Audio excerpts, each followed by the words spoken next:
Hi there, and welcome back to Modern War History with Dustin Fowler. In the last video, we were talking about the French Revolution and all the problems with the monarchy that kind of led to these new liberal ideas. Now, we also talked about what we meant by left, right, and center. So, the monarchy represented the extreme right, ultra-conservative base that wanted to keep everything the same, more or less.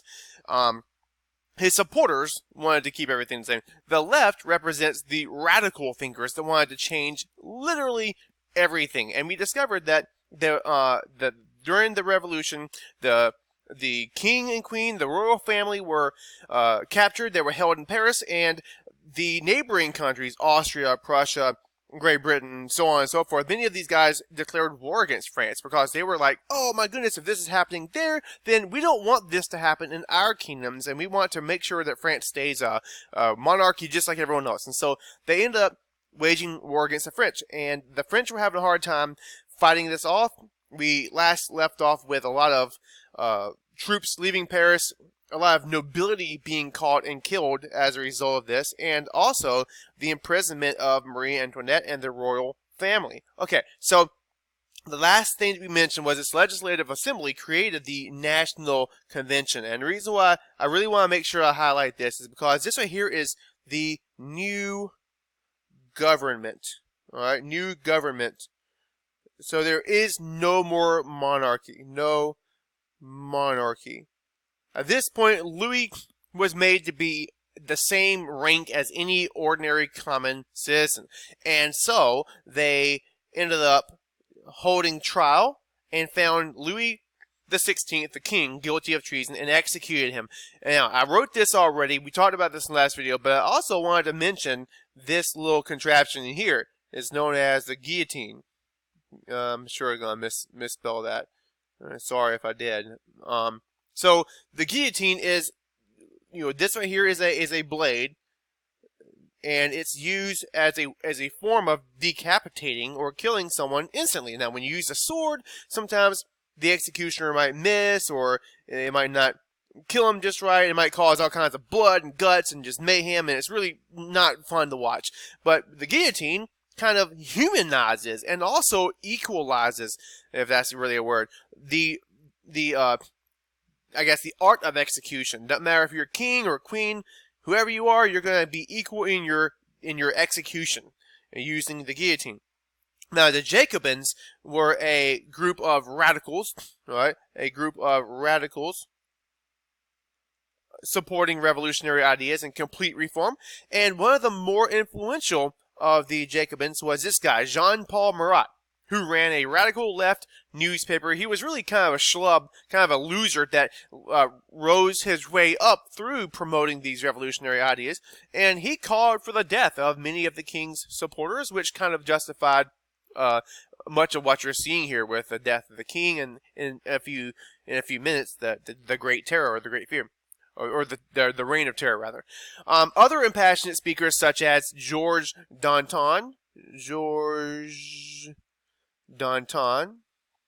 all right, was also a influential revolutionary of the Jacobins. We're going to say influential speaker and politician. All right. The war continues. France is at war with Austria, Prussia, Great Britain, Spain, and Holland. All these guys wanted to reinstate the king as or I guess a monarch, now at this point now that the king is dead, so that they can protect their own, conservative, absolutist governments as well, and also prevent any of these crazy revolutionary ideas from extending on. So in order to meet this, I guess, need to fight off this conflict, the French ended up drafting 300,000 soldiers between 18 and 40, and they even included ladies, some women. So ladies, y'all didn't have equal rights as citizens, but you certainly could fight in the military or were required to do so when France needed people. So maybe a little bit of a double standard there. So that brings us to this guy here, Maximilien Robespierre. Now you really need to know this guy. Need to know, alright, because Robespierre, it's really sloppy, sorry about that. Robespierre is the leader of the Committee of Public Safety, alright? leader of the Committee of Public Safety, which really was kind of, I guess, headed up with the cleaning up of all these dissidents that were still royalists or anyone who didn't, I guess, conform to the goals of the revolution. And so he really was, in fact, like a dictator. Now, he was known as the incorruptible, but later absolutely became corrupted, if you will, and believed terror brought about order. And he was trying to create order from chaos, more or less. Maximilien Robespierre really is going to usher in this reign of terror, as we just now mentioned. And so what he's going to do is he's going to see anyone seen as the enemy of the state, he's going to have them executed using the guillotine. All right, we just showed what that looked like. He's going to chop their heads off. Again, the form of death here, using that same system for everyone, all of the nobility and of the third estate, of the peasantry. All that is seen as I guess, equal in execution. So they preferred the guillotine. It was fast, efficient, worked 100% of the time. And they had this motto, the idea of being tried in the morning and guillotined in the afternoon, really did kind of set, I guess, the tone for what we're dealing with here. Many innocents perished, all right? Many people that were of the third estate, many peasants. So probably about 80%, somewhere around 80% of the people who died here during this reign of terror would have been peasants. But you also had some influential people such as Danton that we just talked about, and Marie Antoinette, the queen, is going to perish. Again, I'm sure I misspelled that. And my eraser is not currently allowing me to erase. But most of the people who died were from this third estate. So that's the ultimate irony here. They weren't really looking for anything other than maybe an accusation of someone's lack of allegiance to the revolution. And so people were being executed left and right here, and many people feared. I guess Robespierre feared opposition to his leadership more than anything else. And so if someone seemed to oppose him or rival him, or whatever it might be, he would have that person executed. And usually people in the National Assembly would just go along with it because they didn't have anything else. They were scared. They were scared to oppose him. They were scared to say that, hey, this is total crap, and we don't want to kill this person, because then they would end up receiving the fire on their behalf. So eventually members of the National Assembly, they're going to catch on to the idea that many of them kind of feel the same way, that Robespierre has worn out his welcome. They're scared of him. He's killing everyone with no regard to anything other than his own paranoia. And so they end up turning on him. They had him arrested, and Robespierre actually tried to kill himself, rather than to give them the satisfaction of having him killed. And he actually shot himself in the face.